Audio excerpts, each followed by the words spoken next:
Yo, how's it going, guys? It is Luke here. I have another Wi-Fi battle for you guys. This one was against a guy called Rowland, picked up off of Skype, so thank you dude for the battle. I was looking for a Wi-Fi battle, so that does help. His team, oh my god, there are threats. There's Landorus, Rowland, Keldeo, all things that I'm worried about. Not so much the other guys, offensively anyway, but they are going to be trouble.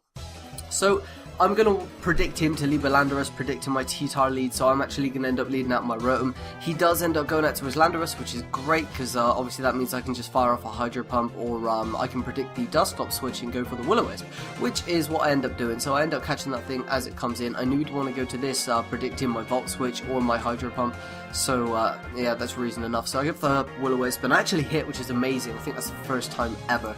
So I end up getting residual damage on that thing. I'm going to switch out to my T-Tar now because I don't know what kind of statuses he's running, and I also wanted to get the free switch initially kind of to get my rocks up. So I end up bringing in my T-Tar on this Dusclops. I end up going for the Ice Beam actually, expecting him to want to switch into his Landorus, predicting my Stealth Rock.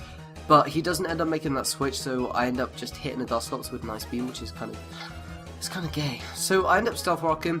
I really wanted to get those up. I know he has the Fortress, but I'm thinking I can take that out later on with Alakazam with Hidden Power Fire, so as long as I keep that around, I'm all good. And with Stealth Rocks up, it'll break the Sturdy as well, which is great. So anyway, he ends up using Rest Talk here, and he gets the Will-O-Wisp, and he hits it, which is really unfortunate. And you can see there I predict the switch, and the Pursuit does nothing. So he's going to end up switching out to his Rotom, which really I didn't want my T-Tar to die at this point. So I thought, you know, Rotom would probably take it a bit better, so I end up switching into that. It's a fairly bulky Rotom, so it does... excuse me guys, wow. I've been drinking fizzy drinks. So, yeah, Rotom takes it pretty well because it's bulky, which is good.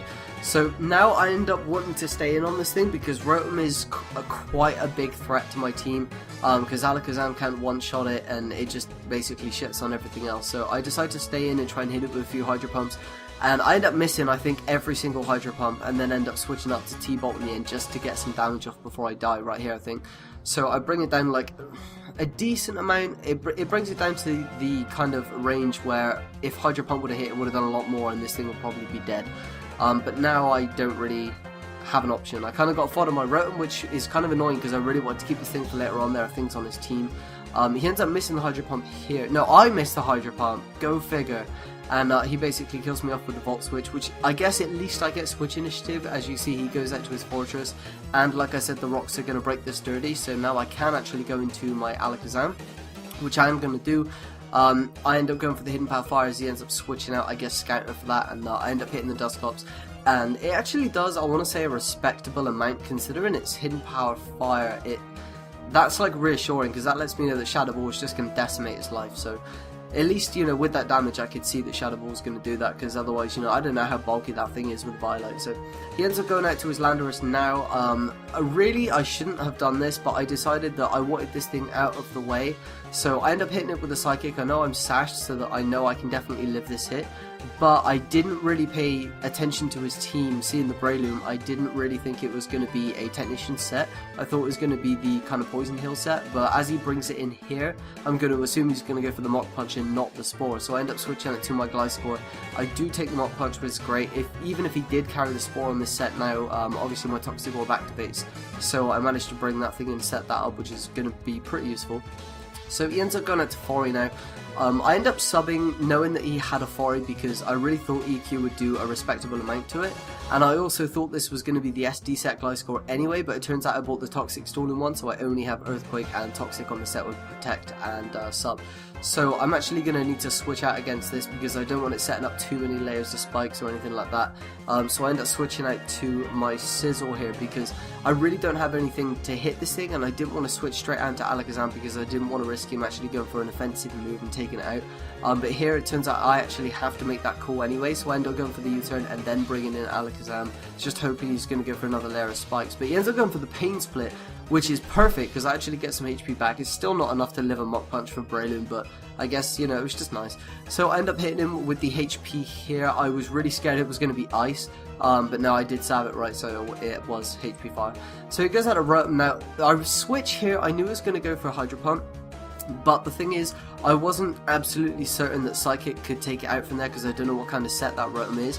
So I decided to go out to my T-Tar, let him hit that with Hydro Pumps and kill that, and then go out to Scizor if need be, just to Bullet Punch it so that I can bring it down to a range where I know Psychic is definitely going to take it out regardless of its set or spread. So now he ends up switching out, he ends up going for the Volt Switch I think and going out to his Landorus, which is great for me because I know Landorus doesn't have any priority and I can just go straight out to Alakazam and hit that thing with another Psychic, as I do, and I end up taking it out, which is great. The other thing I'm worried about is Breloom, but he ends up going out to this. Now here I switched to the Scizor, which arguably didn't need to happen. I didn't really need to do this, but it was more for my comfort. I wanted to know that, you know, Rotom was going to be at a range where I could definitely take it out with a Psychic. So I ended up going into Scizor, just going for the Bullet Punch. Obviously it's resisted, so it's not really going to do very much, and actually that kind of looks like it may be a defensive set, but he ends up taking me out, which is fine. I really didn't need it around, seeing as Breloom's Mach Punch would have outspared my Bullet Punch anyway. It wasn't going to be useful even in terms of priority, so I ended up switching out to Alakazam now and hitting it with a Psychic. Thankfully it is enough to take it out, which is great because that thing still would have been causing problems. Now here he goes out to his Keldeo as opposed to his Breloom. I'm not sure why. I was thinking it was Scarf, but I kind of had to stay in anyway, so I just hit it with Psychic and actually take it out, which is great. So now he ends up going out to his Breloom, which is his last. He's going to take me out with the Mach Punch. And obviously I still have the Gliscor, so I can go straight out to that and I can hit that thing with the Toxic.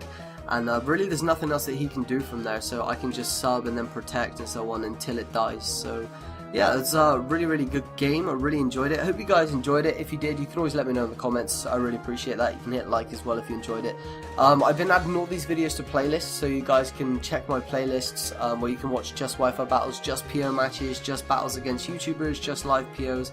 There's a load there you guys can choose from, so don't forget to check those out. You can find them on my channel. Also on my channel is my Skype. You can feel free to add me if you haven't. I do accept battles there where I can, because I'm not always around. But I hope you guys enjoyed. Subscribe and join the Keldeo army, and I'll catch you guys tomorrow.